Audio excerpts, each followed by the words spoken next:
annual report.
Yeah, consent. Coach, what day did you send them? Okay. There it is.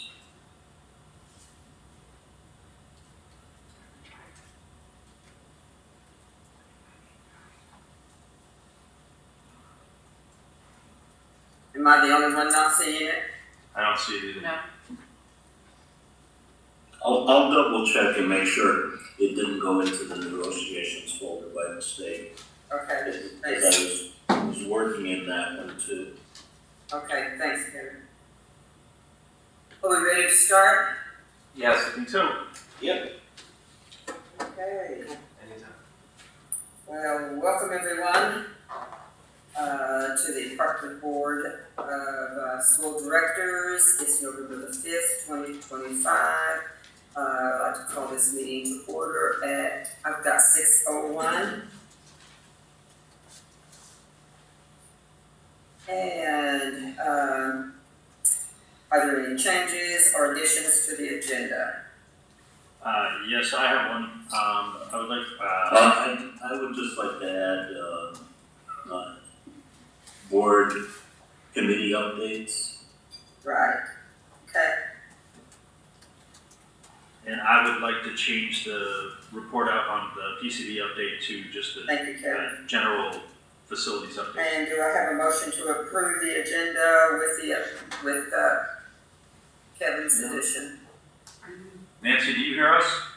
So moved. I have a second? They're not.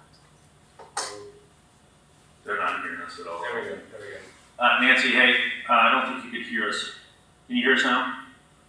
I can hear you now. Okay, yes. I'd like to also add to actually change the PCB update report out to just be a facilities update. I'm sorry, change the what? The PCB update to become a facility update. Okay.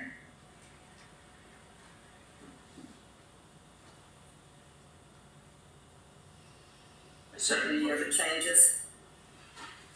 Okay, so now I'll ask again, do I have a motion to approve the agenda with the 2 changes? So moved. So moved. And Do second. I have a second? Second. Thank you very much.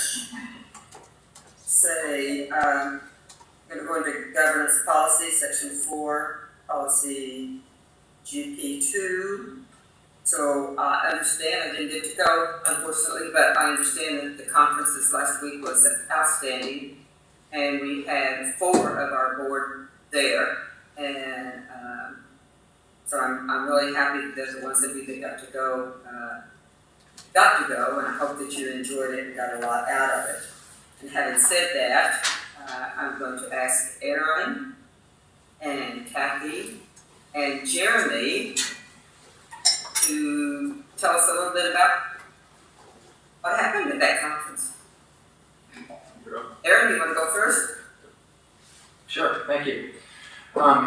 So yeah, Katie and I went, along with Cathy and Jeremy, to the VSBA conference.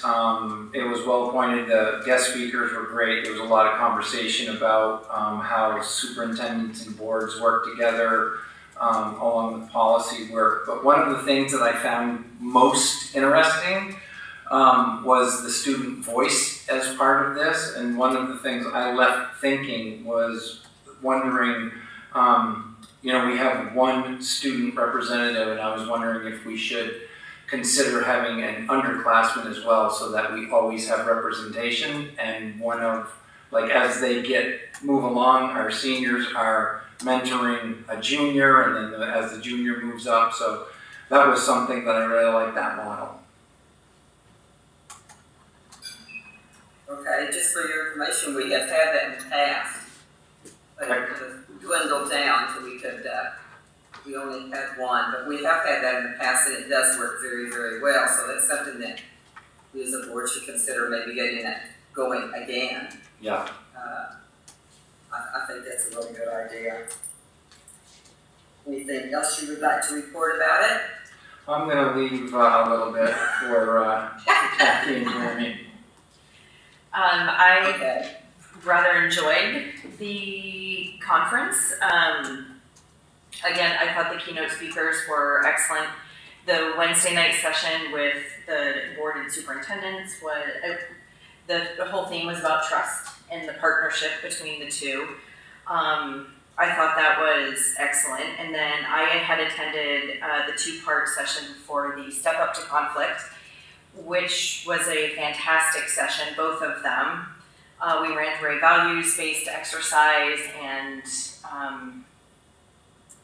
I think it would be a great thing for us to do as a board at our board retreat, and identifying what our values are, and just even how we can relate to one another, of things that might be a high value to you and not somebody else, and kind of identify where some of that conflict might be coming from. But I think the overall thing that I left with feeling is that I'm really grateful to this board. We have a really well-functioning board, and I guess I just assumed and took for granted that that's how all boards run, and it's not. And there are boards across the state that have some conflict, and I think we are deeply respectful and of one another. We all share the same vision and mission and goals for the board, and I left feeling very appreciative of this group of people that I'm currently serving with on the board. So thank you for that. I'll second what you both said.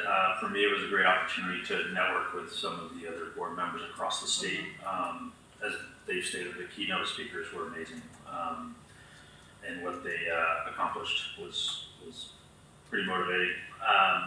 But yeah, there was some useful workshops.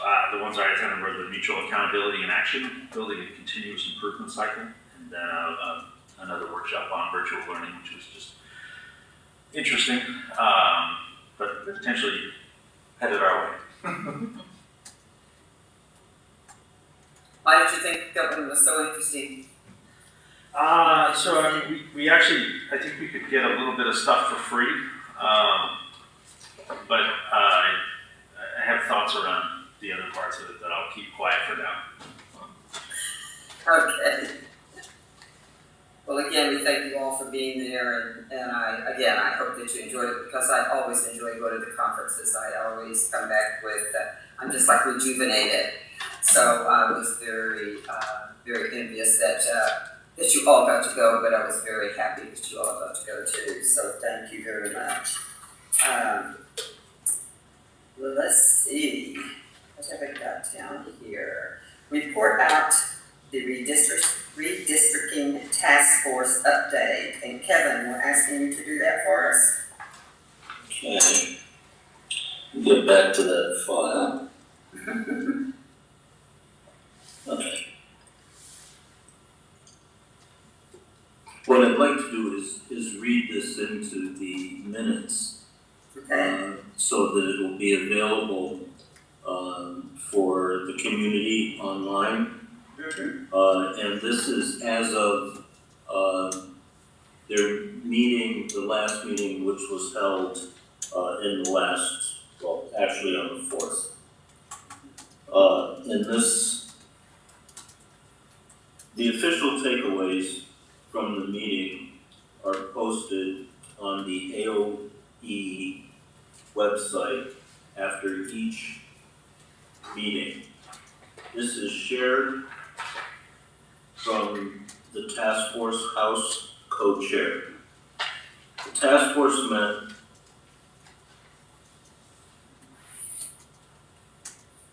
for the 6th of 8 meetings on Tuesday, 10/28. That night was also the last night of the 4 public hearings. There were 2 additional hearings added that were not required by Act 73.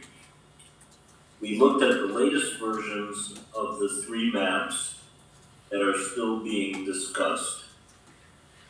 One based on the current CTE structure, one based on strategic mergers in cooperative service areas, and the third focusing on the future with regional high schools. The task force agreed that all should have more work done, and we will review them again at our next meeting on 11/10, which is next week. In addition, we had the 4th of 4 public hearing meetings. This one was in Winooski.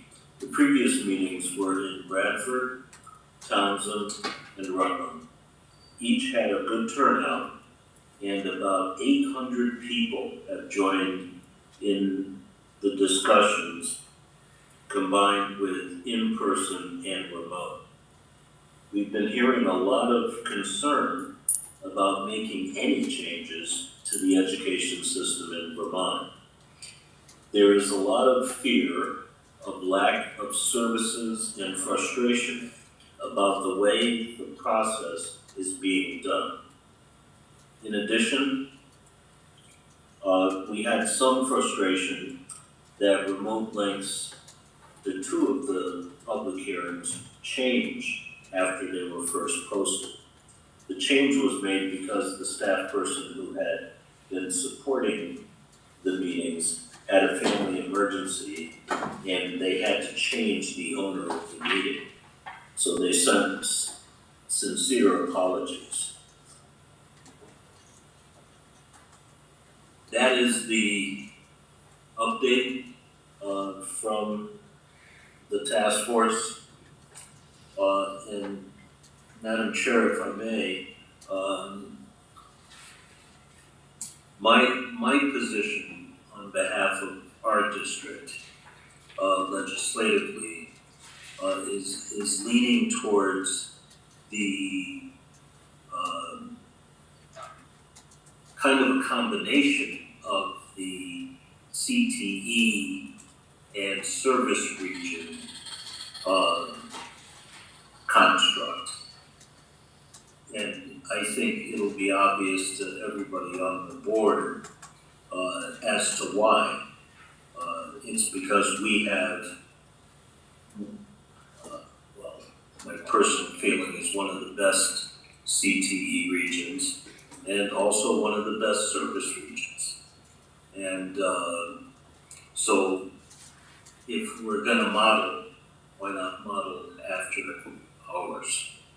And that's kudos to our 438 staff members that comprise our school district. So I just wanted to add that to the discussion. Okay, thanks, Kevin. Kevin, how do you feel this is going to affect our district? Well,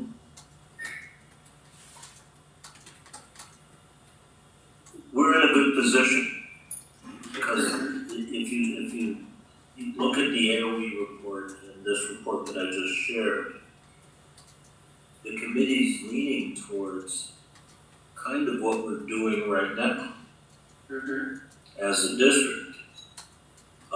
So us being part of one of the models that could feasibly be implemented is very strong. So even if we get to the point of discussion that the legislature ends up passing modeling versus doing the whole state all at once, which is a possibility, we're in good shape. Great. And we'll just keep lobbying to ensure that it stays that way. Right. My concerns about the whole redistricting thing goes, I have a lot of questions and concerns about some of the stuff that we don't have answers to yet, and I have listened to hours literally, listening to the Taskforce, not as a participant, but just as a listener while they're having their discussions. Concerns about how are we going to handle contracts, how are we going to handle salaries, how are we going to handle curriculum. And I know that may be going out to the weeds right now, but for me, I think that it's really important that we have all of that in complete lineup before we start breaking up districts and making new districts. That's just my personal opinion. It's not the board's opinion, people. This is my personal opinion on this. Well, the thing is, Nancy, there's more people feeling that than meet the eye, that are in agreement with you, and that's what they're hearing. Right. Across the state, is that there's that level of frustration, with we're not hearing. Mm-hmm. But then again, there are the other subgroups that are working on some of that detail, like what would it look like? Right. I just am very fearful for the entire states and their schools with the rush that is given us to get to these deadlines. I think that's a real detriment to the whole program. And again, that's my personal opinion. Well, I would say that there's probably another 800 people that showed up at those meetings that share your fear. I think,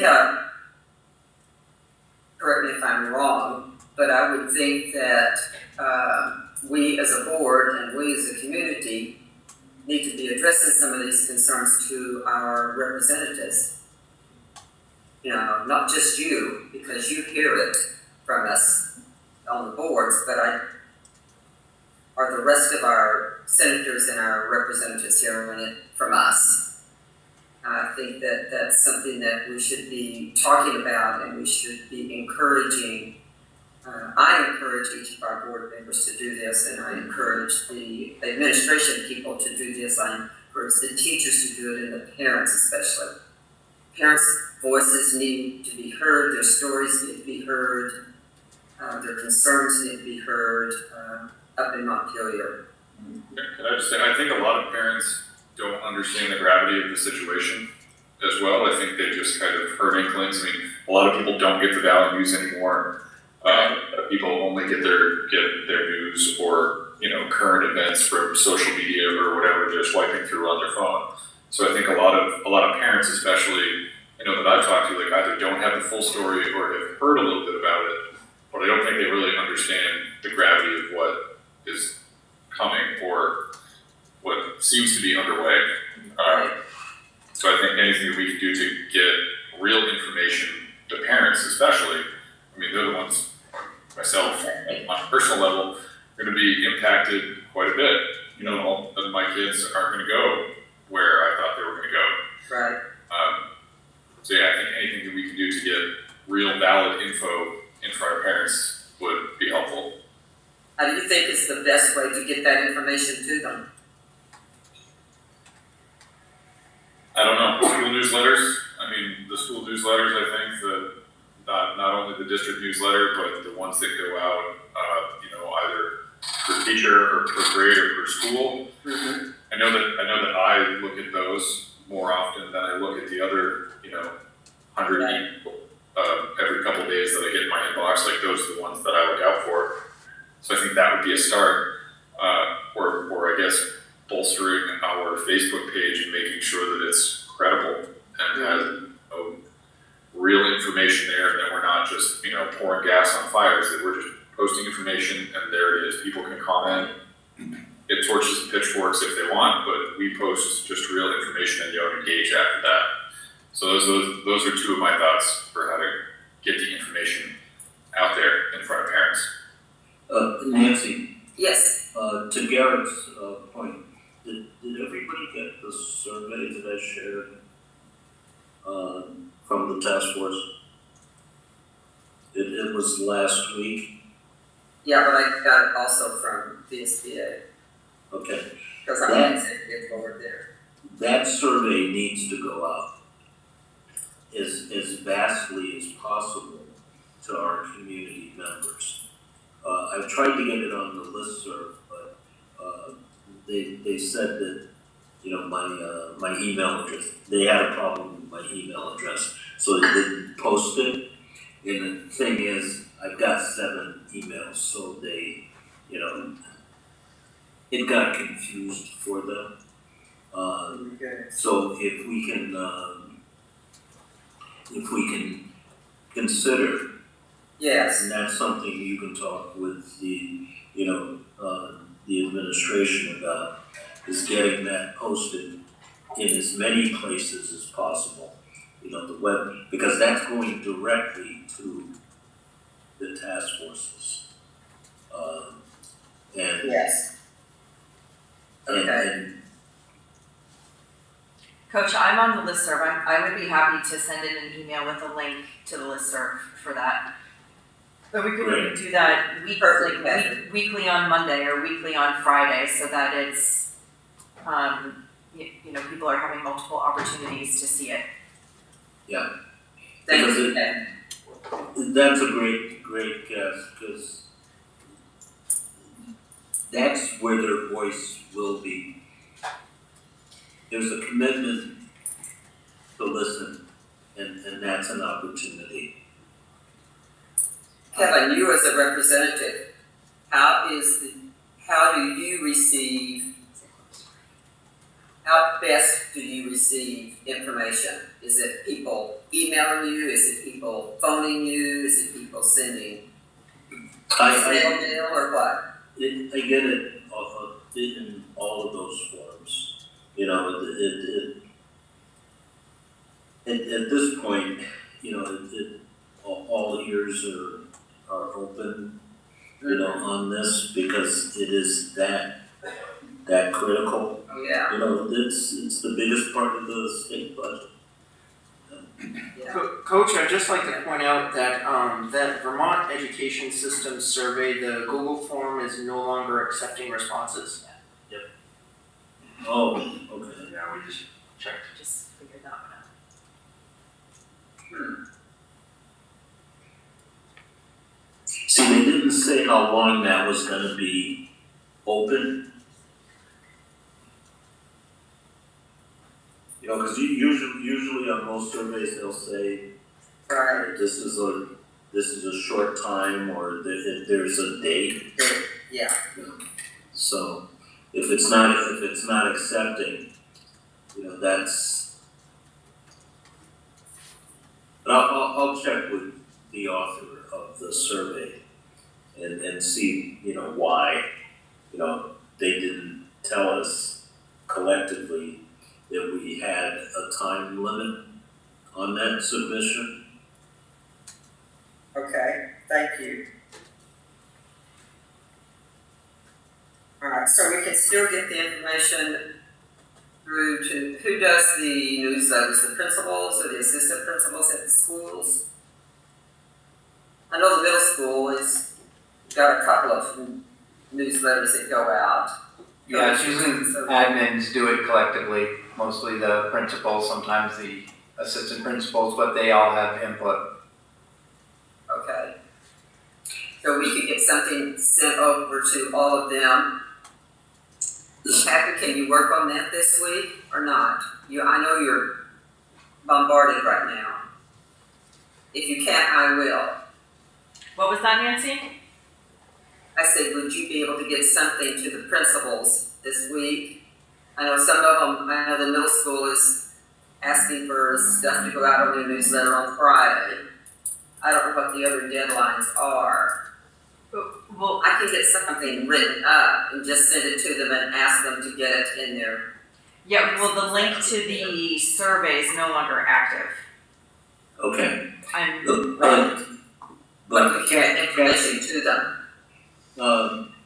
Nancy, if you can embed, or if Cathy feels more comfortable embedding the link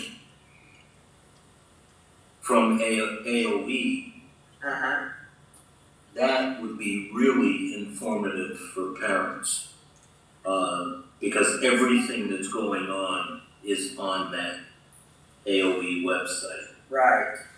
So if we post the link as part of that, you know, just opening statement Yes. from the board, Mm-hmm. that would be, I think, really handy, you know, so that as they're reading it, and especially if they're reading it online, they can just click the link and Right. they'll have access right to the reports. Okay, I think that's a great idea. So I Yeah. do agree with that, but I also think like providing a Reader's Digest version of it would Yes. be the most. Yeah. Well, they do, that's on that site as well. There's a Cliff Notes version, Yeah. like you're saying. Well, I think that we should copy paste and have in a newsletter, so that way it's there, and if people want to read more, I think absolutely the link, but I would assume most people, myself included, would be more apt to read a high level summary unless it's something that gets me really fired up, and then I would click on it to find out. So, Point well taken. Good, yeah. That is a good point. Alright. We will work on that the rest of this week. See, and actually, you can take sound bites, you know, out of that piece that I did tonight, Mm-hmm. because that'll, once we figure out where I put it in the box. And once somebody that says they know how to do it can do it, I don't know how to do that, but I can certainly write something up. And then, Cathy, do you know how to do that? Yeah, You do? from what Coach shared earlier. Yeah. Mm-hmm. Yes. And Garrett, you know how to do that, obviously. So, you've got two experts right there that know how to do it, We're not nice. and is anybody else? I've heard that, We'll get it done. And if any other board members would like to add anything to it, please send it to us and we'll get it in there. I just think it's really important. I'm very, very, very, as I said before, I'm extremely concerned about how fast it's going, and I just don't feel like that. Number one, I don't feel like there's enough time to make these important decisions, and nor do I think that some of the decisions that need to be made before these important, the final decisions are made, are not being made yet.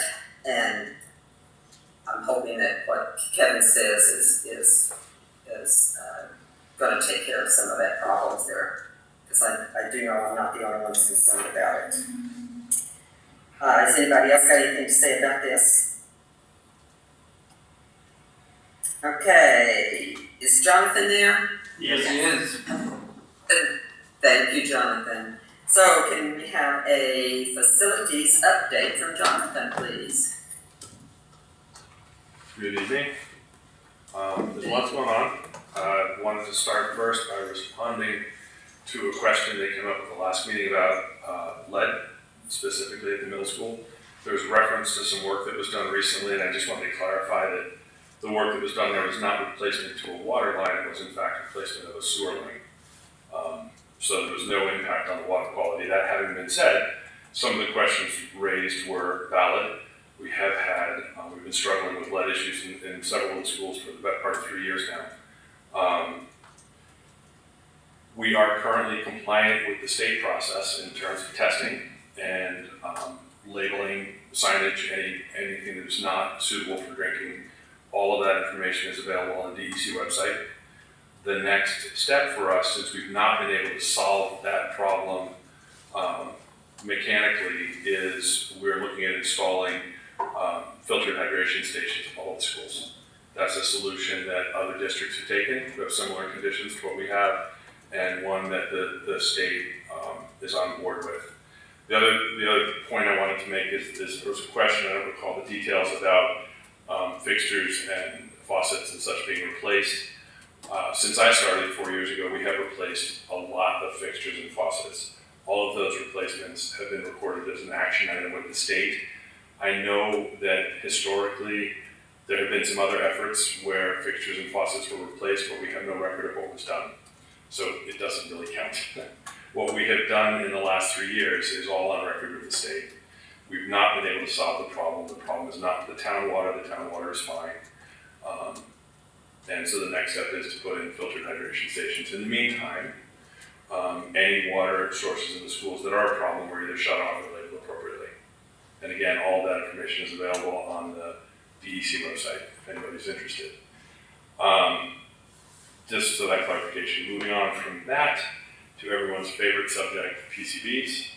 This is ringing here. We received today at 3:40 this afternoon, not that I was looking for it, approval from the DEC for to move forward with the development of the evaluation of corrective action alternatives that we've discussed several times here. Along with that approved work plan came approval for reimbursement of the funding that we spend on that effort. So the next step there is we've engaged with Fuss & O'Neill as our consultant to begin that process, and they've done a lot of work here already, so they have a pretty broad scope of knowledge to start with. But they'll be back in the schools, bringing in some contractors to look at what's involved in executing the various alternatives. The conclusion of that effort, and I'm going to push hard for the conclusion to come as soon as possible, will be a document for you all to look at and decide how we're going to proceed. We've talked about that decision point for some time. What the ECA document will do will say, given what we know of conditions in the school, these are the options and associated complications with each option. And it really is designed to be full spectrum, and you can kind of look at that and determine what direction we're gonna go. Now that we have that ECA in place and we have a clean approval for that from the state, I'm gonna move forward and finally get a final proposal to do the remainder of the testing in this building that we've talked about for quite some time. The reason that that is not included in this particular ECA effort is that testing, as you know, was not requested by the state. That was something that the board asked for to determine the full extent of the issue in the school. In a perfect world, my outcome is we do that material sampling in this part of the building and it comes back clean. And we've, much like the air sampling in White River, we spent the money, we learned what we need to know and move on.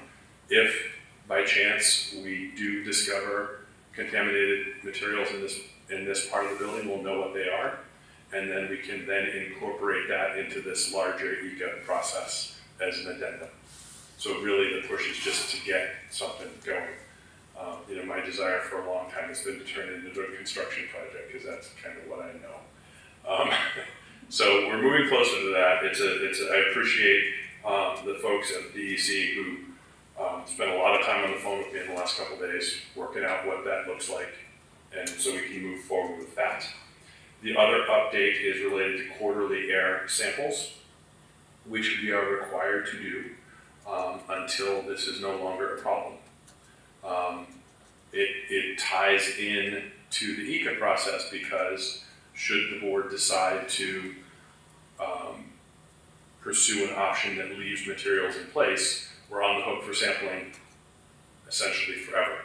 But right now, we are required to contract with a consultant to do quarterly air sampling for the next 4 quarters for the next year. I think the consensus, I'll say me, but I come informed by the larger group, is that should be an iterative process, so we get the same information every time, right? We test the same spaces. In talking with the state about that, they also have to approve that work plan. Whatever we do has to be approved by the state.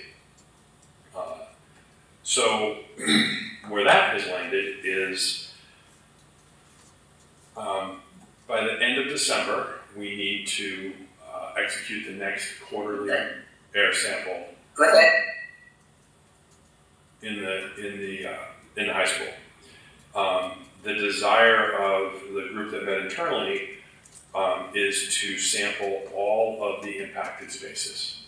So we know what has been sampled before, we know what those readings have been, we know, as we have discussed in this venue, that there's variability related to temperature and all kinds of other things. The site said they want to test 30% of those spaces, and that's in keeping with their general metrics, which say they can look at the data, analyze it, and suggest a representative 30% that allows us to get an idea of where we're at. I think the consensus when we discussed this internally was that the district would be better served by sampling everything that was previously sampled. And one of the reasons for that, this is, I've given the toggle back between objective and subjective speech so many times. The air samples are an objective measure at a point in time of what's going on in that space. The purpose of that objective measure is twofold. One is to determine if there is a problem at all, if we have PCBs in the air. The other is to determine if there is a hazard, right? Those are the two purposes really that it serves. For our purposes, we have a situation on the B wing where we have had the same room test okay and occupied it, and then tested not okay and vacated it, and then tested okay and moved people back in. We've been through that. That is a process that, if you reach out to folks at other districts, has been problematic. I don't want to understate the complications in the B wing, but that's nothing compared to moving in and out at culinary arts 2 or 3 times. So I think everyone from the beginning has wanted to avoid that kind of disruption, going back to kind of those original premises about protecting the safety of student, faculty, staff, and people who use our buildings, and then the next up in line is supporting programs. It's always been a priority to keep people here and keep programs fully functional. So the The rub there with only doing 30% is while that meets the DEC's requirement by which they can make a general assessment, it does not answer the question that a faculty member might reasonably ask about my space is identical to the space next door, shares a hallway, and there's a door between the two. How come we're testing that and not this? And statistical analysis is not a very comforting answer.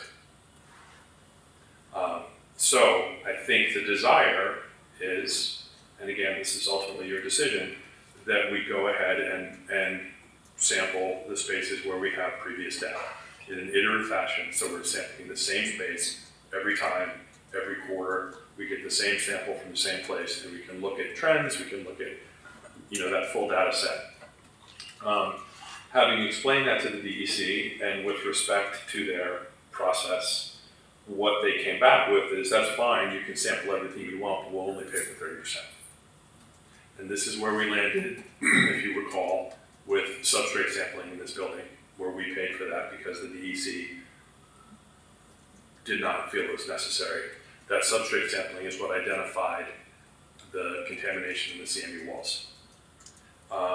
If you recall, we paid for the air sampling at White River Elementary, and fortunately there, it came out great. So this is not, it's not surprising that this is where we land. And I think the decision point is, does the district want that full set of iterative information every quarter until we get through this? I would suggest that there's value to that. We can quantify the cost. It's in the big picture. It's not an extraordinary thing, but it is a cost that we bear, and they will not reimburse us. So related to that, as some of you may recall, in August of 2024, the consultant that the state had brought in put in some air purifying units in some of the spaces. They put them in culinary arts and some of the health classrooms in the kitchen. And those have been in place since August of 24 with no attention, really. The idea was that they effectively filter the air. The next couple rounds of testing said they did not. The state's most recent statement related to quarterly air sampling is they wanted our consultants to weigh in on the effectiveness of those APUs, those air purifying units. I think that's fine. It's an opinion. I asked, and again, this was discussed with the group, that exercise be separated from the air sampling, the quarterly air sampling. And the reason is, the air sampling in those spaces where those APUs are placed may or may not be affected by their placement in that space. There's no scientific way to know, right? For instance, in the kitchen, we've also had the exhaust fan running 24/7 for a year and a half. That certainly affects the air in that space. The fact that there's also an APU in that space is a corollary, but there's no identifiable cause. The concern is, and this is the concern that we discussed internally, that linking the analysis of the effectiveness of those APUs to air sampling creates something of a red herring. If we get a lower sample in culinary arts, which is likely, it is a more likely corollary that that's because it's now 30 degrees and 0% humidity than we've had an APU running in there or not with no filter change for a year and a half. So I think there's a desire to kind of, yes, look at those. Are they doing any, should we keep them, should we not, whatever. But separate that and have the testing again be an iterative process independent of that. So, and again, we can do that. What that means is we have two work plans. One is for air sampling, and that's being developed right now. That gets submitted to the state, and the recommendation is that we submit a work plan to sample all of previously been sampled, or that has previously had a sample that identified a problem. And they will pay for the 30% that they are willing to pay for. And then we can have the consultant look at those APUs as kind of a second assessment and tell us if that has value.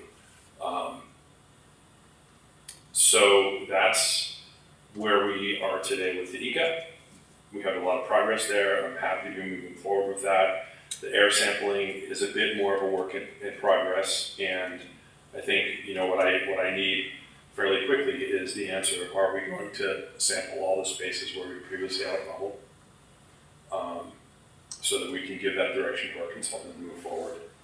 And the efficacy of the APU program is really almost an unrelated issue. The conversation I had today was if the state desires to understand, or is valuable for them to understand the effectiveness of that program, they really need to start over and put those units in place with clean filters, monitor the environmental conditions, assure that they are running and have not been unplugged, take things into account, like the fact that we are running fans, like one of them is next to the doorway that we open 50 times a day to open the trash. It really hasn't been a controlled study. So if we want accurate information, or that the state needs accurate information, that's great, but that requires a different effort. And I don't think we should tangle that up with the quarterly air sampling that is really about identifying a problem and mitigating a potential hazard. So, if there's any questions about, I think the EEC is fairly straightforward. The quarterly air sampling question is a little bit more complicated. Does anybody have any questions about that? Or even any comments or discussion on this?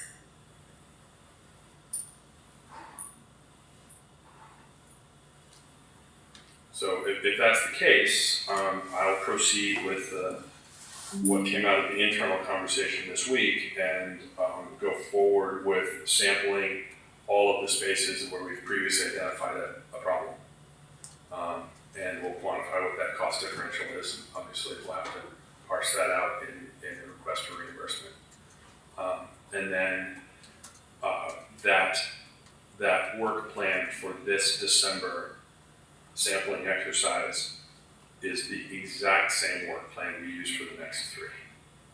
I'm not a scientist, but I do think consistency is really important. Otherwise, it just muddies the waters. I agree with you. All right, thanks. Thank you, Jonathan.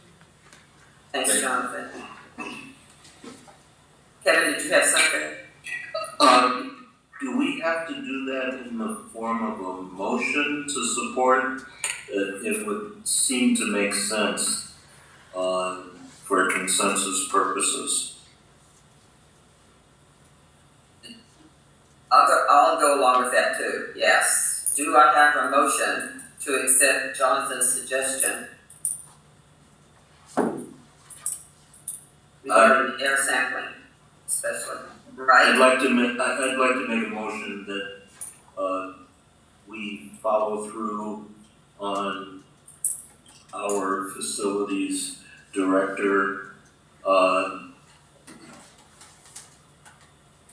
with the sampling process as noted. Second. Do I have a second?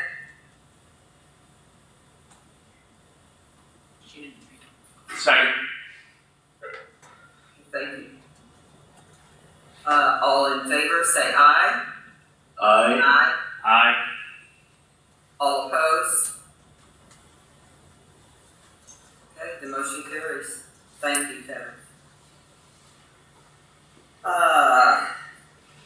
And now the fun begins. Well, Kevin, do you want to ask for a board committee meeting notes now before we get into the self-assessment?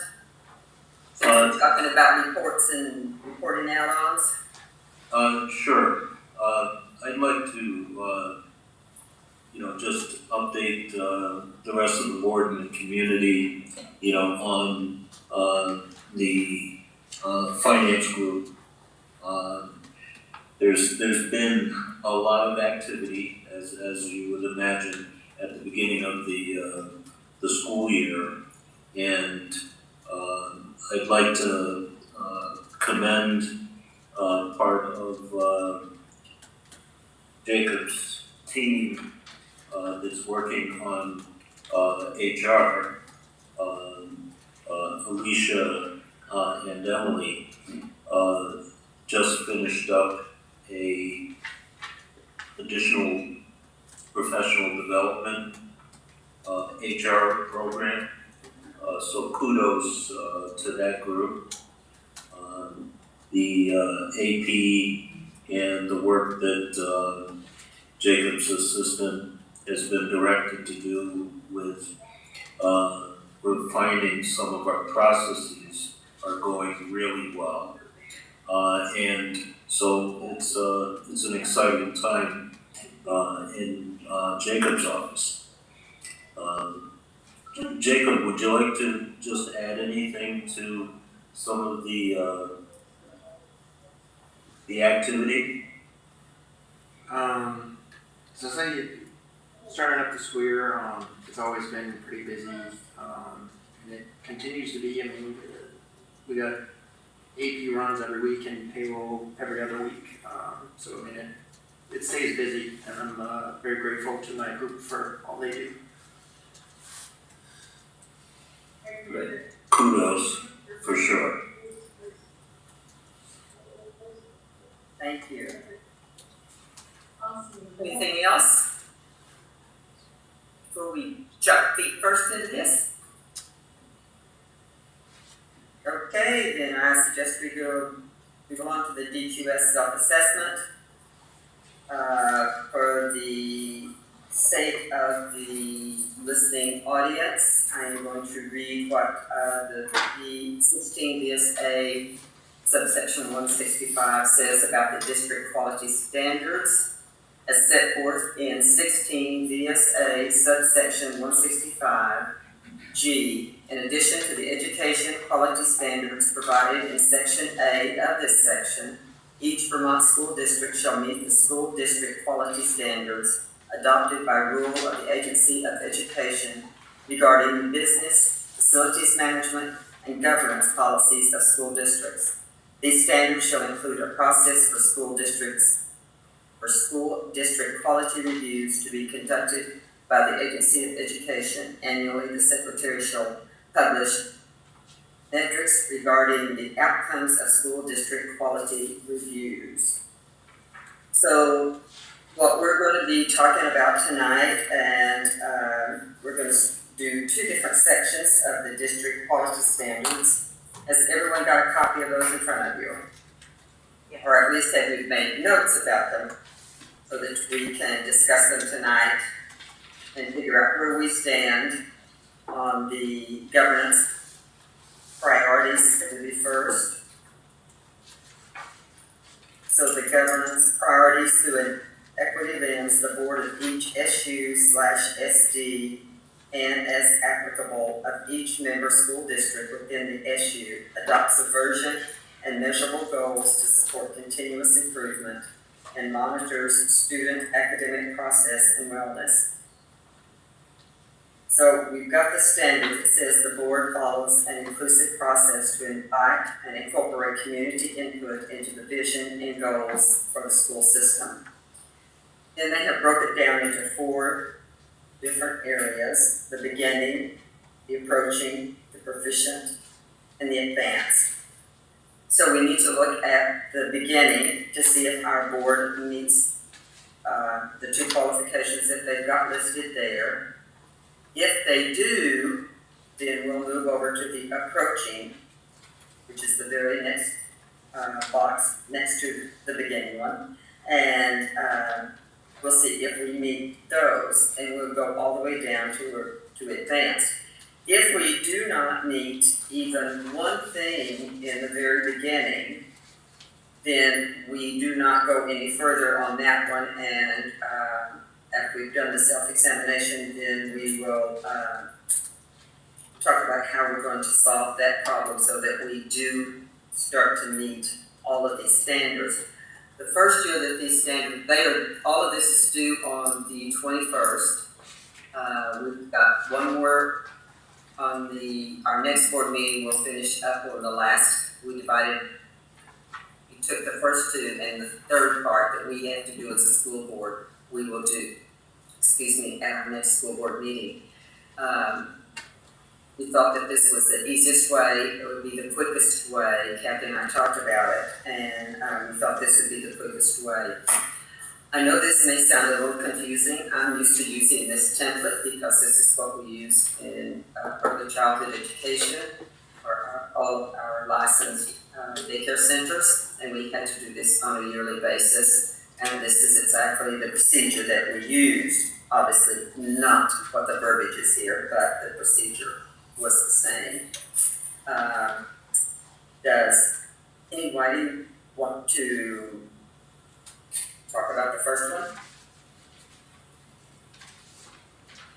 Any comments at all? Would you like me to read the first standard? Did you read? Sure.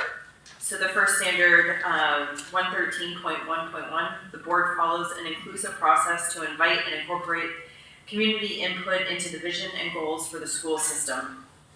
The beginning standard is the board is at beginning proficient if the following conditions are true. The board has not created a vision nor set any goals. The board has an established vision and goals, but does not have a process for obtaining community input and creating a vision and or goals. I had, when I went through, felt like that's where we were as pertaining to the second point. Okay. Does anyone else have any opinions or any thoughts on this? That's where I put us as well. That's where I put us as well. Also, Any ideas as to how we might be able to take care of this situation? I mean, I think the first part is true. We do have established vision and goals, but I don't think we have a process for consistently obtaining community input. I think that's the piece Yes. where we're falling short, or in the beginning. So how does the board feel? How do you think that we should be able to take care of that? How do you think that we should be able to develop a process? Do we need to have a committee meeting? Do we want to do this at a separate meeting so that we can sit there and really talk about it and decide what's the best way to get community input? How does the board feel?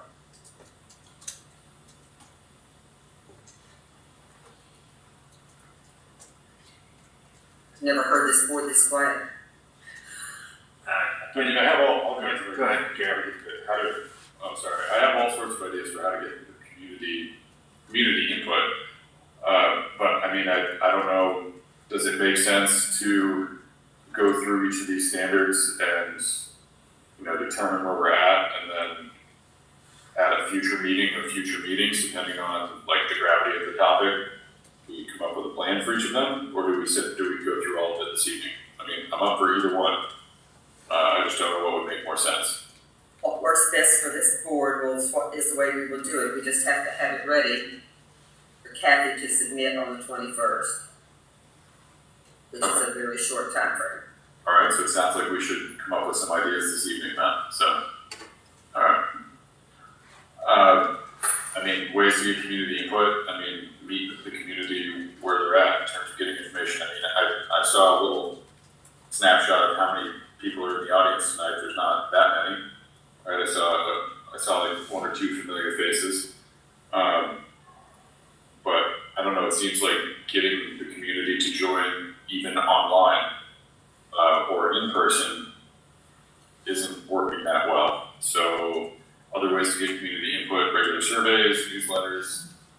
listserv, social media, and we gotta meet them where they're at, I suppose. So we should be more proactive on all those panels. Okay. You try feeding them. I second that as well. I mean, we did try to provide snacks. Cookies in the bag would probably draw a couple in. Domino, every now and then, just saying. I think if we created a survey with the input that we were, or created a survey with what we were asking for this is specifically into contributing to our vision and goals, and it was simply a link to a Google form in the district newsletter that Katie sends out, I feel like would be sufficient to at least say we have a process. That's all we need to say right now, is that we have a process and come up with a process. That's the plan right there. We don't have to have exactly what we're gonna do, but we just have to let them know that yes, we are talking about it and that we're gonna develop a process. We don't have to tell them exactly what that process is. And it could just be a standing, reoccurring link embedded in the district newsletter that we're just capturing every month and getting different feedback. And that can be put, Garrett, from your experience, that could be added to our webpage, not only the home webpage, but the individual schools' web pages. Yeah, we can drop it anywhere that we want. Yeah, absolutely. You know, because people do watch those things, and haven't looked at the analytics, the page analytics, but I would imagine if you pulled that up, we'd see that there's a lot more readership, especially the individual, school pages, when people are just checking to see what's going on, as far as the schedule, lunches, whatever, sports, special activities.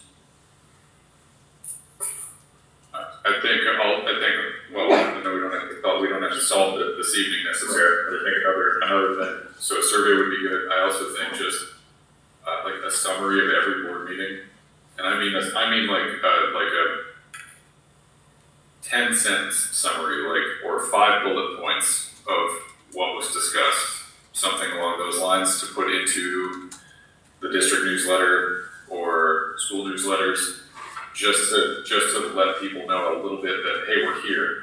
The board's talking about stuff. These are the items. If they want more information, they can absolutely find it.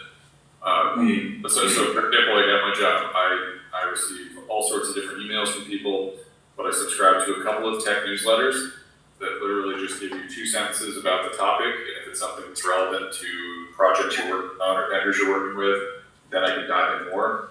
But it's giving me 20 different, 20 different topics or different industry trends to look into. So something that doesn't take up a ton of my time, but I'm able to drill down if I need to, or if I see nothing useful today, then I can move on. So I feel like something like that that's just going to be in front of people might help, remind people that we're here. I like that. All right, shall we move to 113.1.2? Cathy, would you like to continue reading? Sure. At least annually, the board sets measurable goals and regularly reviews the progress toward those goals. The beginning standard is the board is beginning proficient. If the following conditions are true, the board does not set measurable goals for itself or for the district. Approaching, in conjunction with its vision and with input from the superintendent, the board sets measurable goals annually. The board reviews its progress towards the goals, but does not establish specific targets or metrics to support its review. That's where I had marked us for my personal thoughts on that assessment. How does anybody else feel about that? Actually, that's where I put us too, so. Yeah. What's the heading that's Approaching, approaching, yes.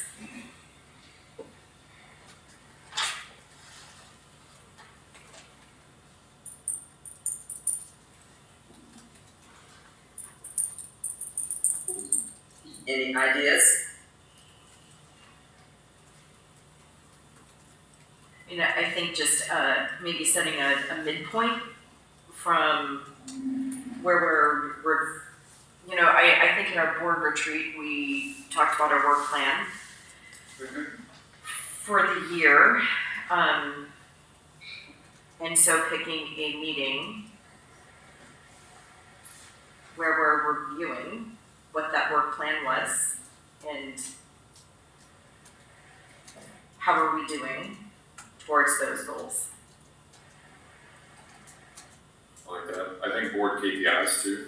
Like either during our retreat or during another meeting, we determine what are our key performance indicators, like what's important, and then something that's measurable, quantifiable, that we can look at regularly. Yeah, or even identifying what our lead and lag are. Yep.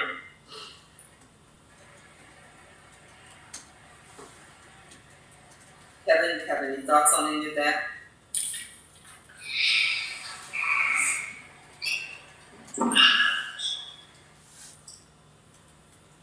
At this point, not, to make it more cumbersome than it is. How about you, Jeremy? I have a hard time grading stuff when it says at least annually when I've only been here a couple months, but I would agree that we're in the approaching phase for that as well. Okay. Let's move right along then. And 113.1.3. Cathy, would you please? At least annually, the board monitors student academic progress and wellness. The beginning standard is the board does not monitor student academic progress and wellness. I assessed us there because the last monitoring report I could find for that was 2017.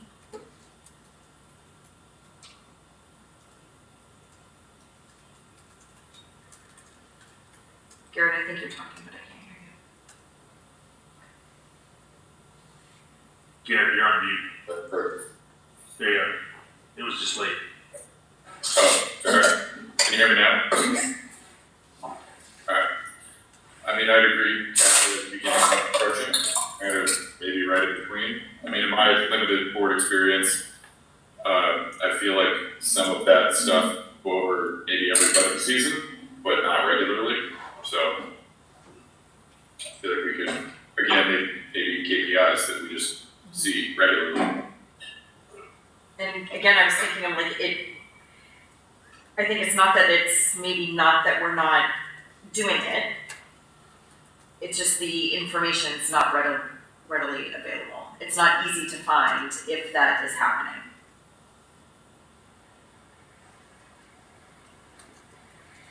I put us at the beginning also. Kevin,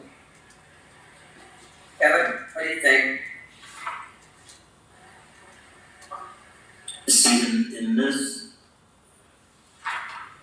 management structure that we use, in order for the board to get that data, we would usually request it from administration, and that would come in the form of a monitoring report, from the superintendent.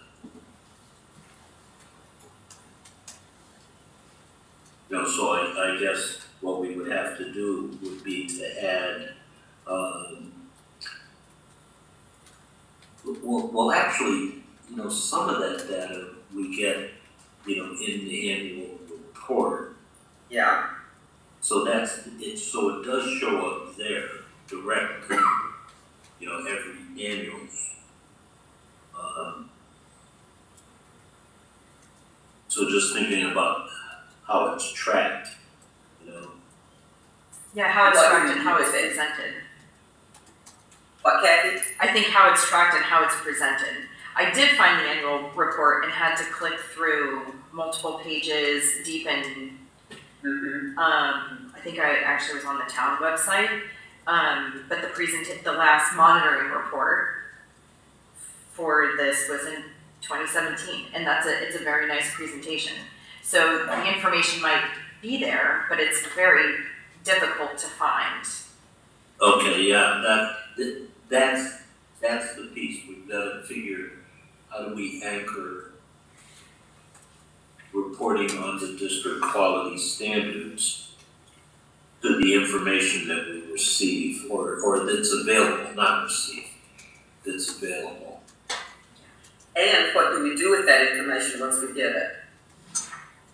Well, we're hoping that it informs our decisions, around supporting the initiatives of, our leadership.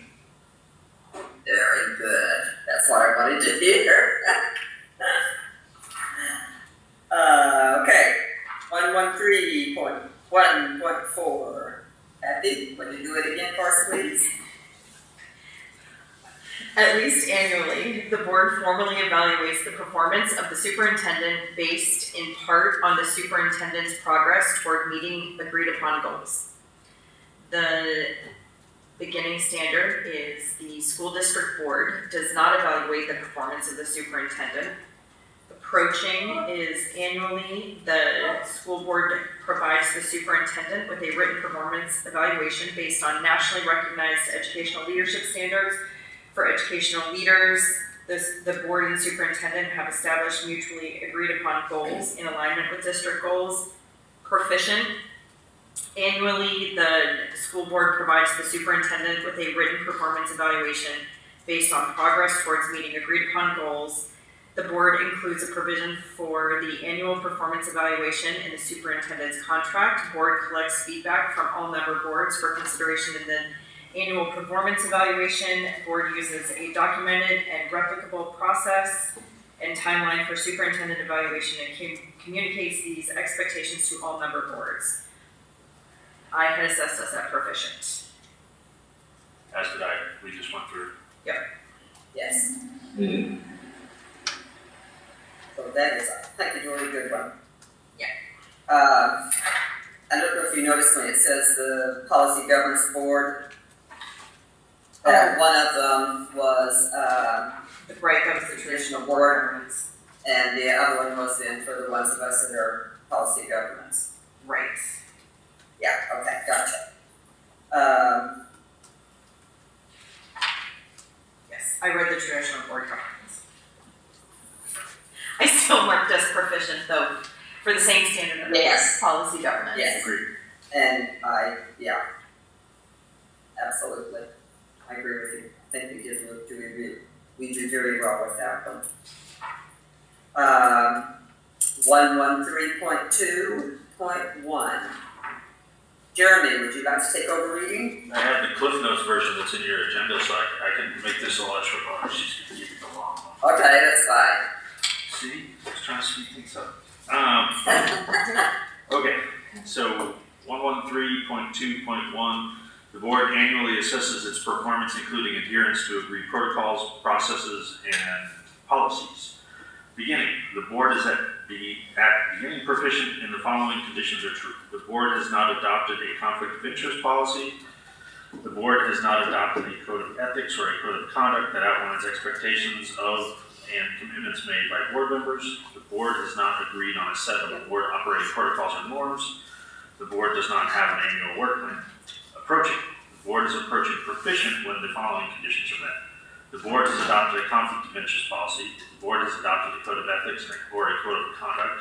The board has agreed upon a set of board operating protocols or norms. Proficient.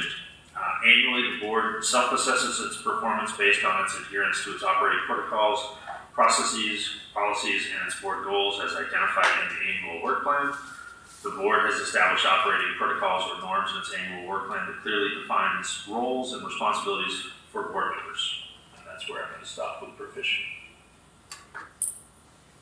Okay. Any comments on? Any disagreements on that? That's where I marked this too. So, there you go. How about, 1113.2.2? The board annually reviews whether and or how its actions and contributions have impacted the school system's success in meeting goals.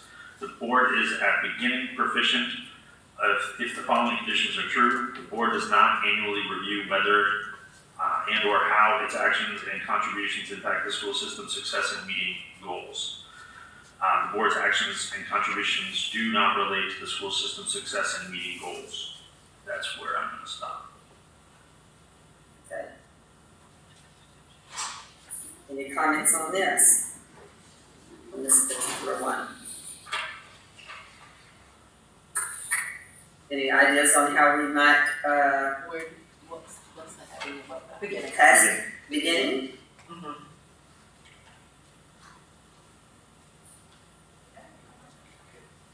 Any discussion? Garrett, you look like you want to say something. I know, but I talk a lot anyway, but. That's okay. I don't know, I mean, I know I keep saying KPIs over and over again, but I feel like just having some metrics that we see regularly could absolutely help us even on an annual basis, but if we're seeing them every couple of weeks, I mean, I guess something like this might be a little bit more difficult. We might need like a rubric of some kind to kind of assess this, like some of our actions. I don't know, just throwing that out there.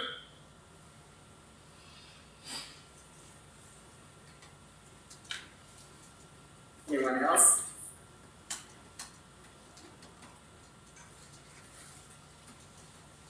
I mean, I think annually you should just survey the entire staff and the community to see if we're doing what we're supposed to be doing. And we could cover the results of that during the retreat.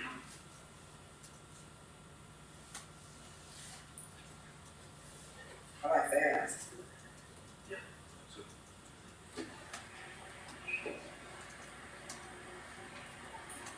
all right, moving on. To standard 113.2.3, the board annually evaluates the effectiveness of community engagement and public communication efforts. You probably know where we're at with this one. Beginning, the board does not evaluate the effectiveness of its community engagement and public communication efforts. I think that's where we're going to stop. We kind of discussed this earlier, that we need to figure out how we get everybody engaged in the community, and clearly we're not doing a good job given the audience, which I thank all of you for being here that are here. And I think there's more ways to measure that too, in how many people are signed up who don't have children in the district for the district newsletter. If we're putting surveys out, how many people are clicking on those surveys and clicking on the links and reading what we're putting out there? Are we getting torched on Facebook? Well, That's that's not an area we're not gonna, but I would spread social media from that is the advice of VSB. But I agree with Cathy. I mean, we have metrics, Google Analytics for our website, like how many times people go to the board page, or just regular meeting attendance, I guess, as well. or even viewing, we have the ability to go back on Jam and see how many people viewed the meeting after the meeting at a different point. There are, I think, different ways that we can see how people are engaging, even if it's not here in person with us in real time. Like it. I mean, I think we should come up with a system to, regularly grab these numbers and just have them on a report, even if it's just monthly, quarterly, something to see trends in the data. All right, standard 113.2.4, the board undertakes its own continuous learning and development and provides members with opportunities for ongoing training and support to maintain and increase their skills and understanding. The beginning is the board does not set aside meeting time for continuous learning and board development. The board does not offer any training to new board members. The board chair and superintendent do not complete their required joint training. Approaching is defined as the board provides an orientation for new board members, and some board members complete at least one professional development training annually. And that's where we're going to stop. At approaching. Comments?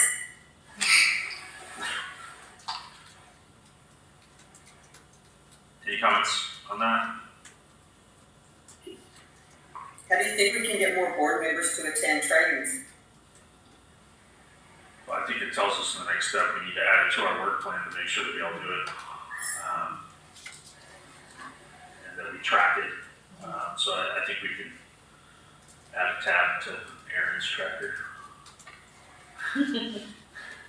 Yeah, I mean, there's no shortage of onboarding opportunities through VSBA. I think it's just knowing about them and making sure that as new board members were doing them.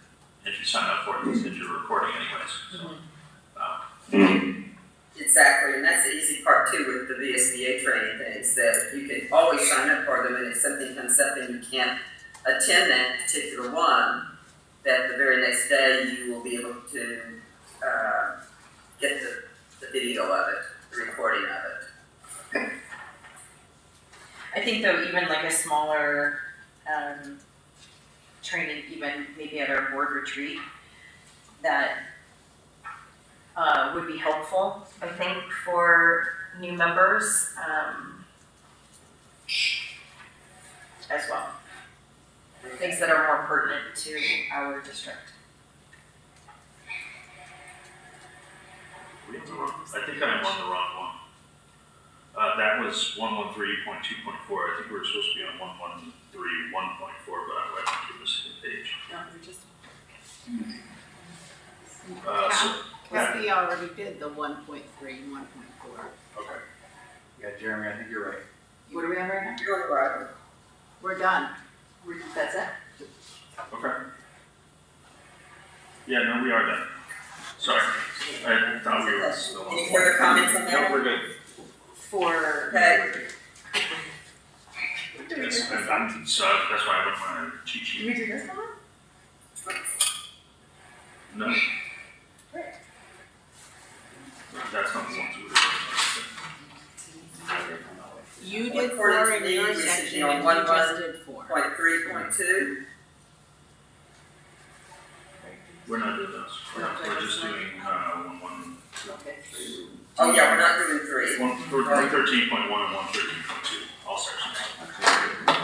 Yeah. Well, I'm ready for it when we do. Okay. Your head. All right, Nancy, I think we can move on to the policy work. Okay, I think we can. Thank you all very much for this.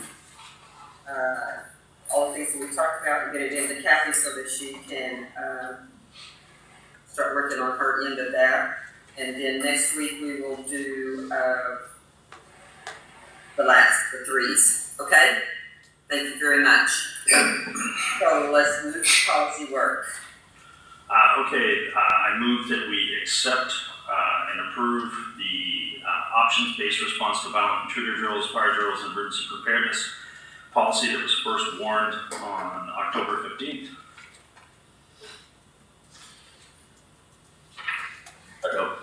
That was a motion. Okay, and I heard a second. All in favor say aye. Aye. Aye. All opposed say no. Okay, motion carries. Next up is I move that we approve and accept the policy C7 for student attendance, first warned on October 15th. Do I have a second? Second? All in favor? Aye. Aye. All opposed? And the motion carries. All right, next up, I'm going to, and so this is probably the first time that, or the last time that we're going to read these. We're just going to warn these in the future because as I've found out yet again is we don't actually have to read these if we just make the information available. For the sake of time, we'll just warn them and present them in the agenda. So, because it said I was reading these in the agenda, here it goes. The Hartford School District, this is for students who are homeless, policy C13. The Hartford School District is committed to the success of every student. Homeless students in the district will have access to the education and other services needed to ensure that an opportunity is available to meet the same academic achievement standards to which all students are held. The district will designate a liaison for students in homeless situations to carry out duties as required by law. The district will ensure that homeless students are not stigmatized nor segregated on the basis of their status as homeless. A homeless student will be admitted to the school district in which the student is actually living or to the student's school of origin as requested by the parent in accordance with the student's best interest. Transportation will be provided to and from the student's school of origin at the request of the parent, or in the case of unaccompanied student, the district's liaison for homeless students. Homeless students will have access to all programs and services for which they are eligible, including but not limited to special education services, preschool, school nutrition programs, and language assistance for English learners. Definitions. 1. Homeless students means those lacking a fixed, regular, and adequate nighttime residence which could include A, sharing the housing of other persons due to loss of housing, economic hardship, or similar reason. B, living in motels, hotels, trailer parks, or camping grounds due to the lack of alternative adequate accommodations. C, living in emergency or transitional shelters. D, being abandoned in hospitals. E, having a primary nighttime residence that is a public or private place not designed for ordinarily used as regular sleeping accommodations for human beings. F, living in cars, parks, and public spaces, abandoned buildings, substandard housing, transportation stations, or similar settings. And G, migratory children living in conditions described in the previous examples. 2. Enrollment. Enroll and enrollment, meaning attending classes and participating fully in school activities. 3. Unaccompanied youth means a homeless child or youth not in the physical custody of a parent or guardian. 4. School of origin means that the school that a child or youth attended when permanently housed, or the school in which the child or youth was last enrolled, including a preschool, when a child or youth completes the final grade level served by the school of origin. It also includes the designated receiving school at the next grade level for all feeder schools. And administrative responsibilities. The superintendent or designee shall develop written procedures to ensure the following rights of eligible students. 1. Equal access to the same free appropriate public education, including public pre-kindergarten education as is provided to other children and youth. 2. Immediate enrollment when records normally required for enrollment are not present. 3. Remain in the school of origin if it is in the student's best interest in order to maintain educational stability. 4. Access to all educational and related services for which they are eligible, including Title I services, educational programs for children with disabilities, educational programs for English learners, career and technical education programs for gifted and talented students, and free school meals. 5. Full participation in school, which may include participation in extracurricular activities. 6. Transportation provided by the local education agency and to and from the school of origin. 7. Privacy, such that information about a homeless student's living situation will be treated as a student education record and not deemed to be directory information. 8. Dispute an eligibility school selection or enrollment decision, and for a child or youth to be admitted to the schools in which enrollment is sought, pending the resolution of the dispute. Next up is policy. So it'll be the first reading in warning for policy code B22, which is public complaints about personnel. It is the policy of the Hartford School District to see that complaints about school personnel are considered in a timely manner that is fair to all parties. The district places trust in its employees and desires to support their actions in such a manner that employees are freed from unnecessary, spiteful, or unjustified criticism or complaints. Resolving complaints. The complainant shall be encouraged first to bring a complaint to the individual concerned. If the problem cannot be resolved with the individual concerned, it should be brought to the attention of the immediate supervisor or administrator. The complaint should be in writing, stating the issues and supporting facts. The individual employee involved shall be given every opportunity for explanation, comment, and presentation of the facts as he or she sees them. If the issue is not resolved by involvement of the immediate supervisor, the complainant may refer the issue to the principal for review and decision. In the event that the principal's review does not lead to a satisfactory resolution, the complaint may submit the issue to the superintendent for review and decision.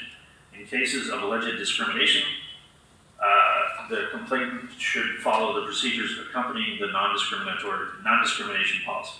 Appeal to the board. If the above steps do not resolve the concern of the complainant, he or she may request a session of the board for the purpose of reviewing the superintendent's decision. If the school board decides to hear the request of the complainant, it shall invite all parties involved, including the appropriate school and supervisory union administrators, to attend a meeting for purposes of presenting facts, making further explanations and clarifying the issue. The board shall conduct such meetings in a fair and just manner and shall render a decision. It is the intent of the board that the rights of the employees under collective bargaining agreements and Vermont law be protected through the administration of this policy.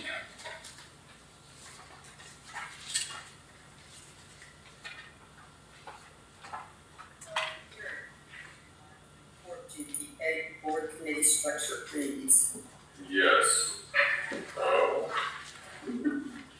Alright, so, GPA board committee structure, prepared by me. I submitted it yesterday. Monitoring methods through direct inspection. The policy statement is a committee is a board committee only if its existence and charge come from the board, regardless of whether board members sit on the committee. The only board committees are those that are set forth in accordance with this policy. Unless otherwise stated, a committee ceases to exist as soon as its task is complete. So my interpretation of the policy, I interpret this policy to mean that the board may establish committees only through formal action with a clear purpose and defined charge, but a board member does not have to sit on the committee. Committees are used to support the board's own work, not to direct or advise district administration or staff on operational matters. Each committee exists only as long as necessary to complete its assigned task, at which point it is automatically dissolved unless reauthorized by the board. And then compliance can be demonstrated through board minutes, agendas, and policy documents, showing that any active or past committees were explicitly created by board action and dissolved upon completion of their charge. And so then compliance status. So board creates committees only through board action. So I found that we were in compliance. Committees exist only as long as their task requires. So I found that we were in compliance. No board committee functions in an operational capacity. I felt that we were in compliance for that. And then compliance demonstrated through board minutes, agendas, and policy documents. I found we were in substantial compliance, but not necessarily full compliance. So I'll get to that. Evidence of compliance. Key indicators for it. The Hartford School District Policy Manual, specifically GP8, remains unchanged since its last monitoring in 2022, so it supports continuity of the compliance. GP7, board committee principles, so that the previous policy supports this one. Then the policy governance model and the role of the board member. Regular board meeting agendas and minutes. And then the page on our website, the school board subcommittee page. It identifies active and inactive committees. There are posted committee meeting minutes and agendas, and then there are the active committees featured policy committee and finance committee, and then inactive committees are there as well: the superintendent search committee, school facilities steering committee, and district facilities planning committee. So explanation of exceptions or areas needing improvement. So I found that all active committees are not currently posted on the website, as well as some inactive committees. So I feel like that we should remedy this as soon as possible, and if there are any existing agendas or meeting minutes from those committees or meetings that have occurred, we should try to post those as timely as we can. And then finally, next steps or plans for continuous improvement. Committee tracking, so maintain a running list of any future committees with a creation date, purpose, and dissolution date. We should also have a list of members for those committees as well, just for ease of annual monitoring, and those should be posted on that subcommittee's page on the website.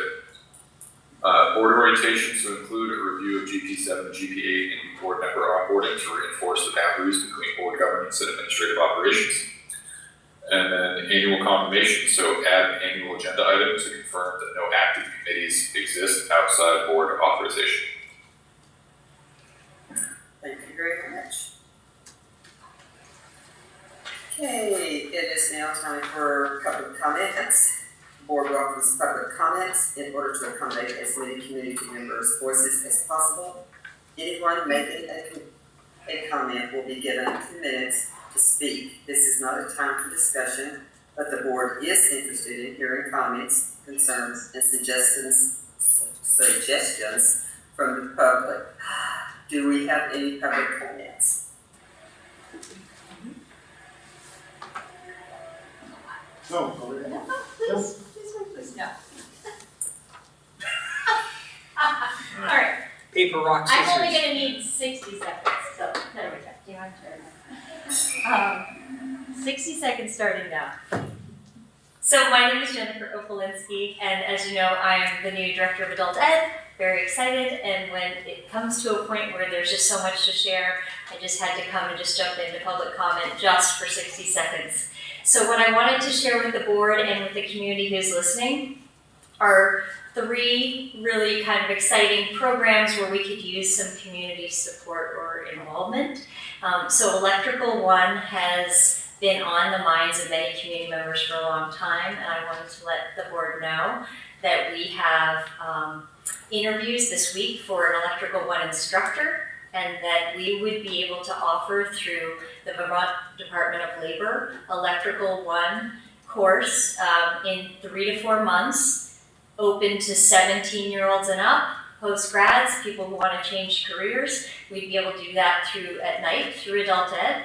And as long as we find a qualified instructor, then our goal is then to enroll it. And that would be open to the entire community, and I know that it is a huge workforce demand. So I wanted to get that out there to everyone as soon as we could, because if that starts in March or April, if we let people know about that now, then we have the best chance of enrolling it. I would also like to thank the school district because Excel just launched with Jeff Dumont, and that is a school district business office sort of upskill and training for more Excel training, and the school district chose Adult Ed, and I wanted to say thank you for that. And then to also let you know, our LNA for March 2026 is sold out.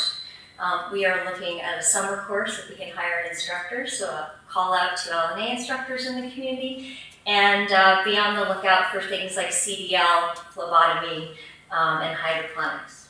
So, thank you. Thank you. Thank you. Thank you, Jennifer. Very cool. That is cool. Congratulations. Anyone else?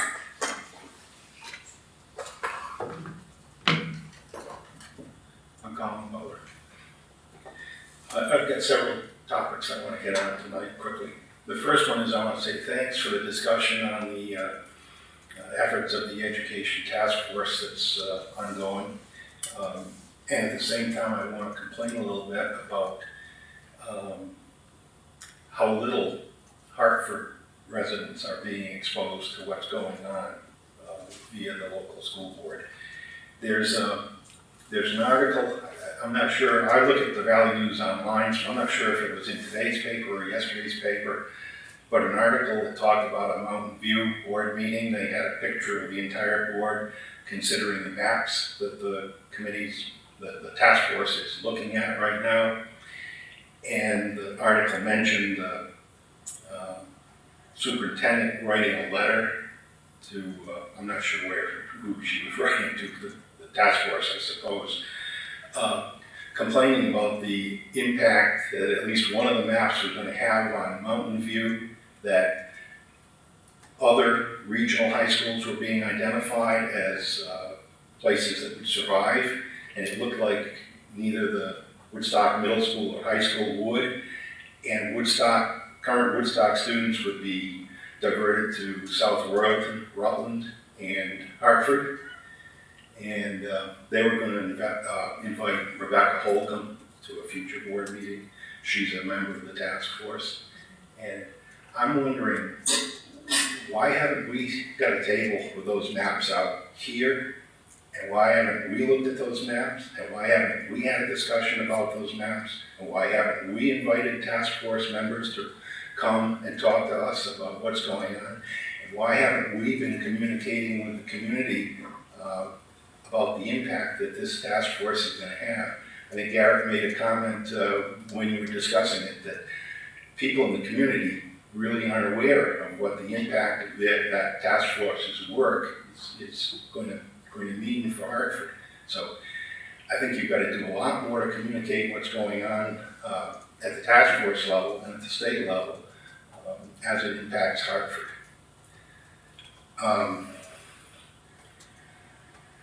Move on to the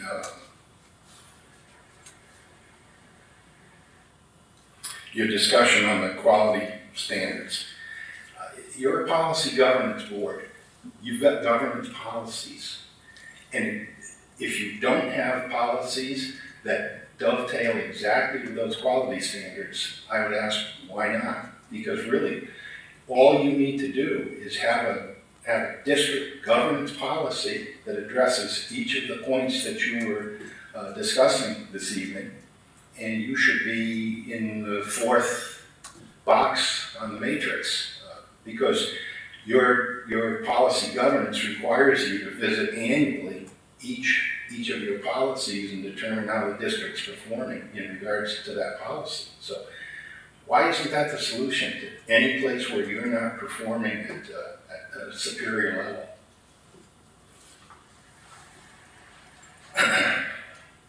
And then just a couple of quick ones. Garrett just talked about GP8.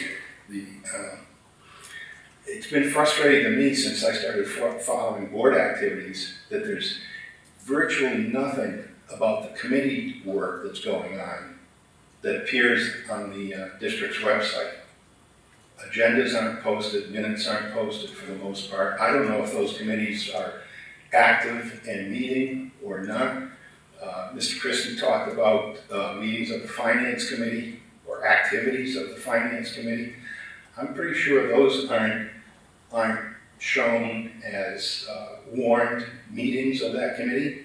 And as Garrett read, those committees, whether they include board members or not, are constituted by the board and by state open meetings law.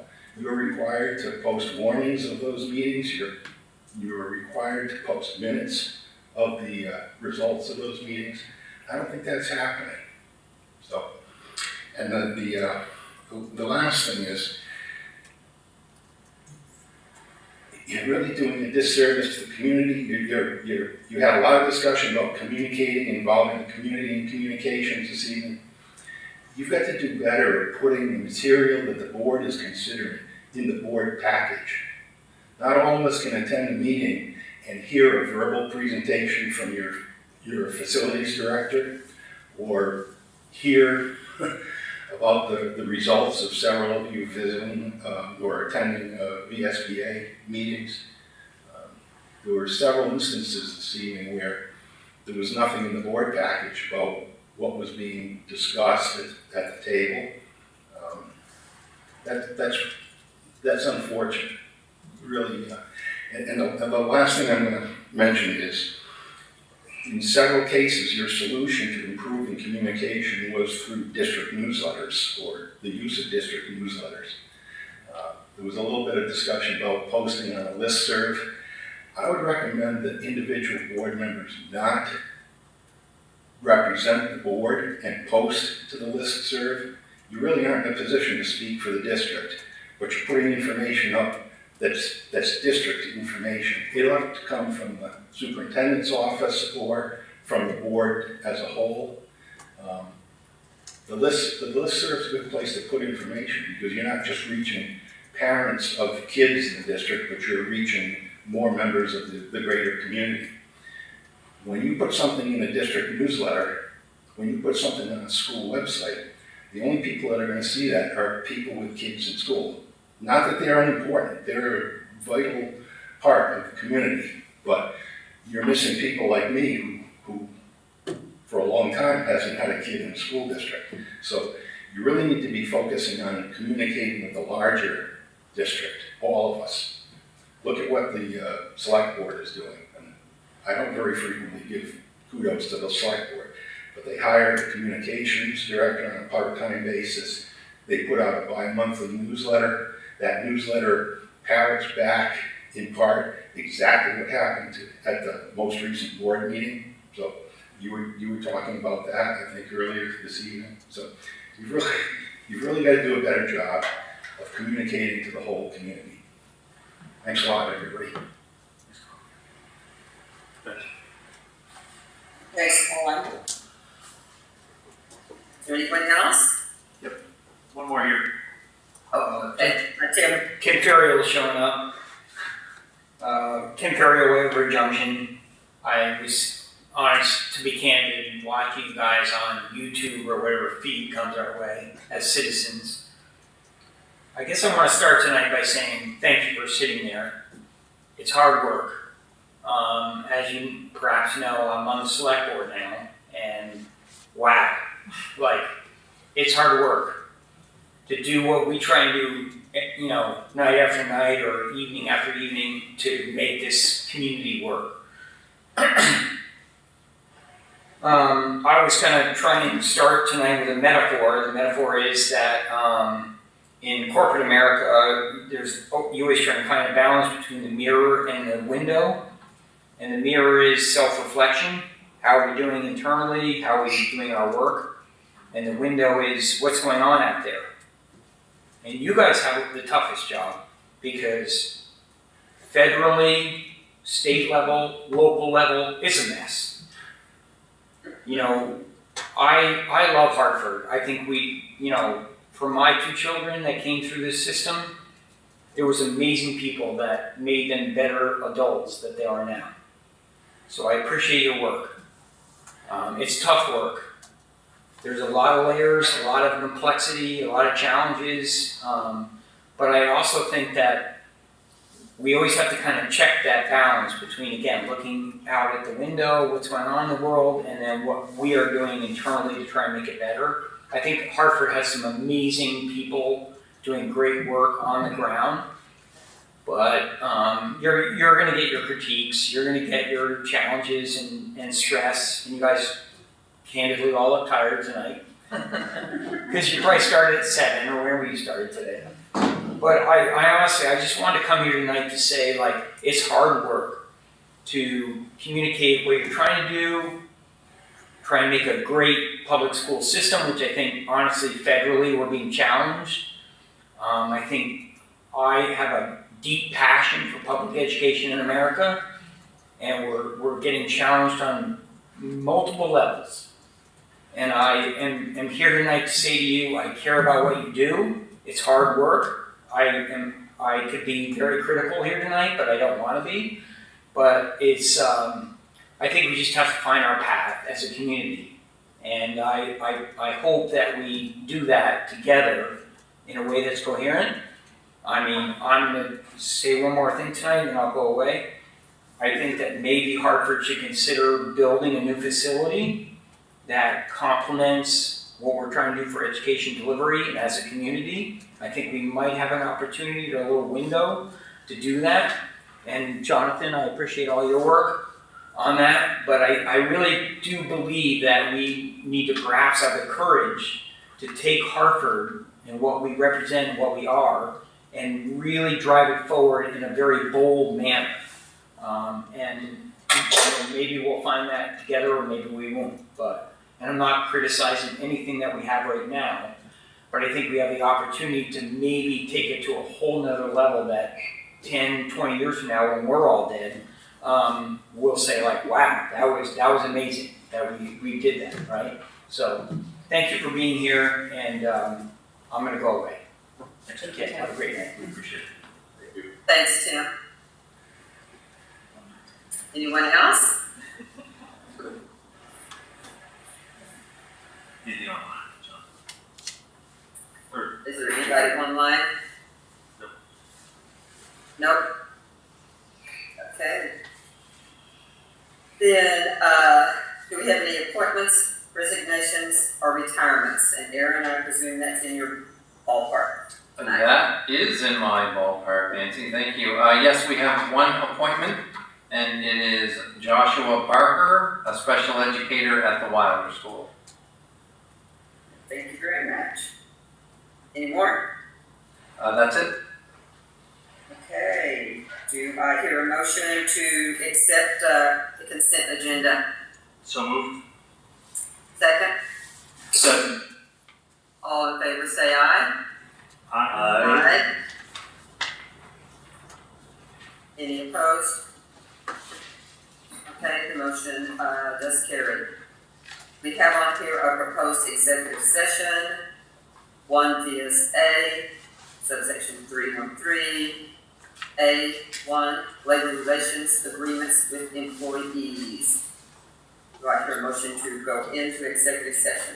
I move to find that premature general public knowledge regarding labor relations agreements with employees clearly places the board at a substantial disadvantage because the board risks disclosing its negotiation strategy if it discusses labor relations agreements in public. Do I have a second? Second. Okay. We will go into executive session, please. Thank you Hold on, all for attending. that's the first motion. Sorry? Nobody said anything. We're There's, just- there's two motions to be made, Nancy, that was the first one. I'm sorry. That's the move to find the, Just kidding.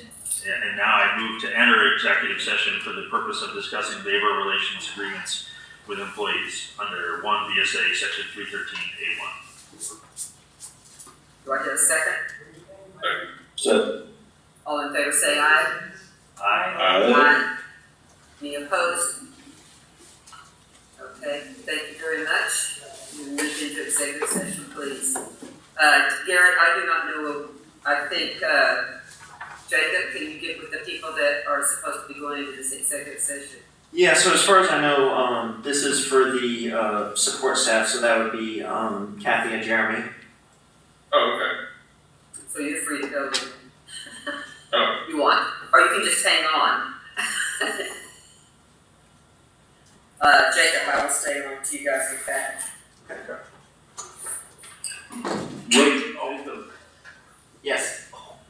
you need me there? We are all set, Coach. Okay, I'm just checking.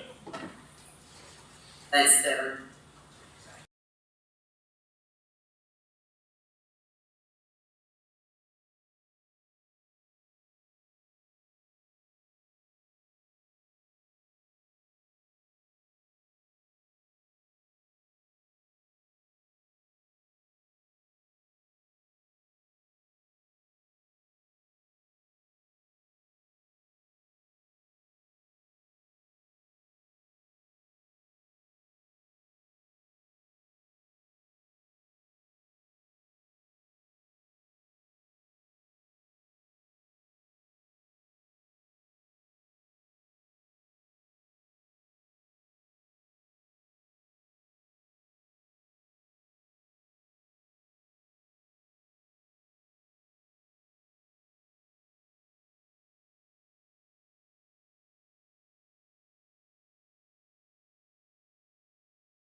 We exited the executive session at 8:24 with no action. Yeah. Do we have anything else? Nancy, what's up? There's my agenda. Computer, so, Meeting evaluation. yeah, but it's on. Do you have a meeting? What time did you go? 8:24. Did we come out? Yeah. 8:24 is when we came out. I know, when did you go in? What time do we go in? It's on the recording, but I'll pull it up. No action. There should no action taken. Nancy, do you remember what time we entered? Oh,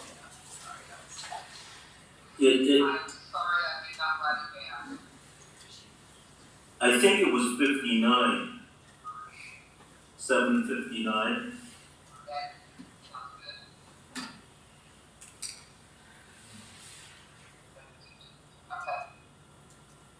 Nancy, I think you're muted, but somehow we're still hearing you. Should you just follow the microphone? Oh, you know why? It was coming through my phone because we were talking. Oh, okay. But she is muted. All right. All right, so, or, go ahead, Nancy. Unmute, man. You're still muted.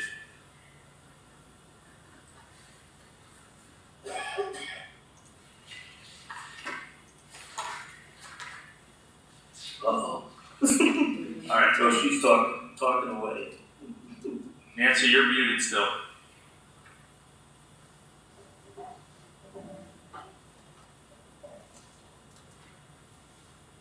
Can we unmute her from here? You're muted. You're muted. Oh, Mike, No, I allowed Nancy to unmute herself. I cannot unmute her. You're allowed to unmute yourself, Nancy? she can't. She said she couldn't unmute. She said Try again. Dan's help. So Have her try again. Mike just unlocked it.